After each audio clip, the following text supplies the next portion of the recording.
لاکھ کوئی تقریر کرے،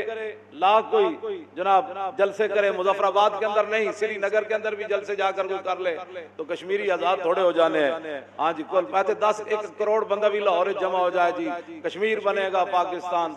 کشمیر بنے گا پاکستان، کیوں جی؟ تو تقریر سے تھوڑا کشمیر آزاد ہونا ہے، کشمیر تو اسی دن ہی آزاد ہونا ہے جیسے وہ غنڈے وہاں آئے بیٹھے ہیں، ان غنڈوں کو مارنے کے لیے جب پاکستان داخل ہوگا کہ بھائی اب آیا غوری، بس اب آیا خالد ٹینک، اب آیا درار ٹینک، اب آیا جناب پیچھے فرشتے اللہ کی مدد کرنے کے لیے، کیوں جی؟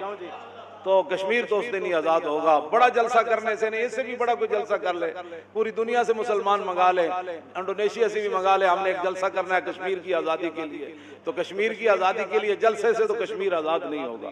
کیوں جی؟ ہاں، کشمیر تو ایسے ہی آزاد ہوگا جیسے میرے آقا و مولا خود بدر میں تشریف لے گئے، بس، کیوں جی؟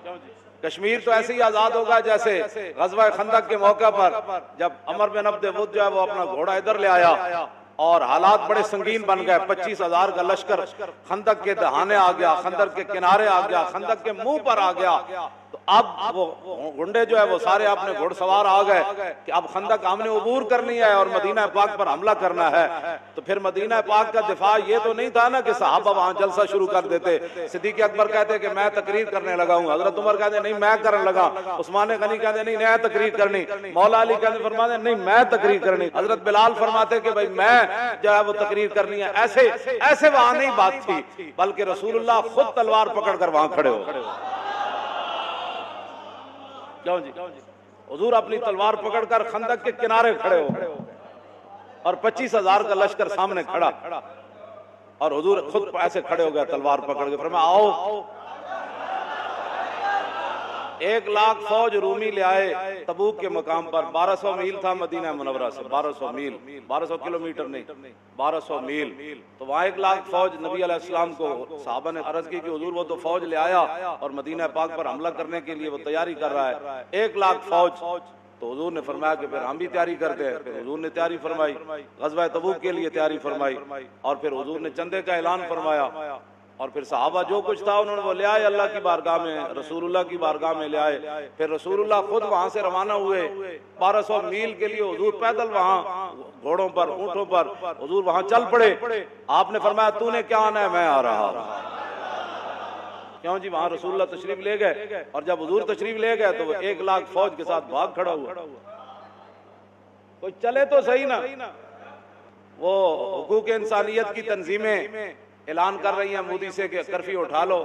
مودی نے کرفیو ایسے اٹھانا ہے، ہندو دی بودی جڑی ہے نا، ہندو دی بودی دے لٹ جڑی ہے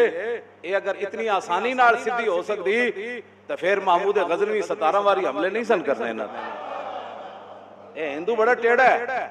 ہاں اینو سیدھا کرنے واسطے غزنوی جیسی غیرت چاہیے تھی،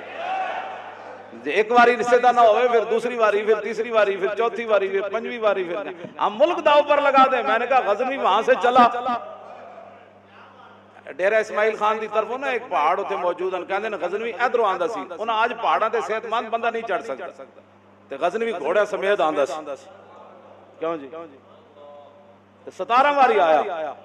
ظاہر بات ہے جن کو درد تھا وہ اقبال کہنا کیا نہیں اور کوئی غزنوی کارگاہ حیات میں بیٹھے ہیں کب سے منتظر اہل حرم کے سومنات، کہنا غزنوی ان کتھوں لے آئی، کیوں جی؟ غزنوی کتھوں لے آئی؟ تو اس واسطے یہ جو ہو رہا ہے 1 مہینے سے زیادہ ہو رہا ہے کہ جناب وہ امریکہ آج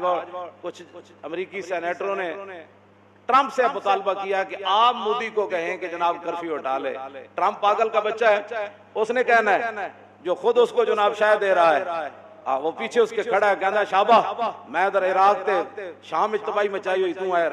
کشمیر رہ گئے سی اتنے تباہی مچا، اگے پھر پاکستان کھڑیا، ٹرمپ تو انہوں خود اسرائیل اور ٹرمپ اور جناب جتنے یہود انود اور نصارہ سارے کٹھے ہو کر ان کو پاکستان تو کھٹکتا ہے، اور پاکستان کے پاس جو کچھ ہتھیار ہیں ان کو پریشان کرتے ہیں، وہ ایٹم بم رکھ کر بھی امن والے ہیں، اور ہم اپنے گھر کے اندر رہ کر دہشت گرد ہے، مسجدوں کے سپیکر آذان ہونے سے دہشت گردی جب پیدا ہو گئی تھی، تمہیں کس نے کہا تھا کہ ان کی باتوں کو مان کر مسجدوں سے سپیکر اتارو.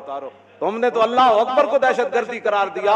چار طرف اذان دینے والے کو تم نے علماء کو اور مؤذنین کو پر پرچے کاٹے, لاکھ لاکھ روپے 25-25 ہزار تم نے جرمانے کیے. اور جو اللہ کے گھر میں جن کی گردنیں قیامت والے دن بھی مؤذن کی گردن سب سے اونچی ہوگی. ہاں جی, جب میدان معاشر میں لوگ ہوں گے نا تو مؤذن کی گردن سب سے اونچی ہوگی, تو بتایا جائے گا کہ یہ وہ بندہ ہے جس نے دنیا میں اللہ کا نام بلند کیا تھا. جن کی گردنیں قیامت والے دن بھی بلند ہوگی. کیوں جناب؟ آپ نے ان کو ہتھکڑیاں لگا کر کوٹوں میں پیش کیا, جی یہ مؤذن ہے جی. کیوں جی؟ کہتے ہیں جی اس نے چاروں طرف اذان پڑھی تھی. جب تم نے اذانوں کو اور درود شریف کو اور محفل میلاد کو اور تاجدار ختم نبوت کے جلسے کو اور لبیک یا رسول اللہ کے نعرے کو دہشت گرد قرار دیا, تو آج جاؤ نا امن کی بات کرو, وہاں ٹرمپ کو سمجھاؤ نا. کس نے کہا تھا یہود انود کی جنٹیاں کرو؟ کیوں جی؟ وہ جب تمہارے یار نہیں ہو سکتے, تمہارے دوست نہیں ہو سکتے, تو تم نے یار ان کو بنایا کیوں؟ ہاں جی, وہ سورہ انفال اور توبہ تو وہ نکال گیا پرویز مشرف. ہاں جی, جہاں سے بچے مجاہد پیدا ہوتے تھے محمد بن قاسم پیدا ہوتے تھے. کیوں جی؟ جوانے خوشگلے رنگین کلاہے نگاہ اونچوں شیراں بے پناہے. ہاں جی, اقبال کہندا مسلمان ایڈے ایڈے شیر جڑے. کیوں جی؟ قرب دے قلعے ہوتے صرف صلاح الدین ایوبی تے نور الدین جفا پا کے جدو ملے سن نا خالی کہ صلاح الدین مصر واپس جان لگا تے دوویں مجاہد جدو جفا پا کے ملے سن نا کر کے تے قرب دے قلعے ہوتے صلیبی اور عیسائی فوجی یہ منظر ویکھ کے کئی جناب انہاں دے ہارٹ اٹیک ہو گئے اور مر گئے سن. انہاں کہا اتنے بڑے تے اتنے سونے تے اتنے جناب روب تے دبدبے والے مسلمان ہوندے. ہاں جی,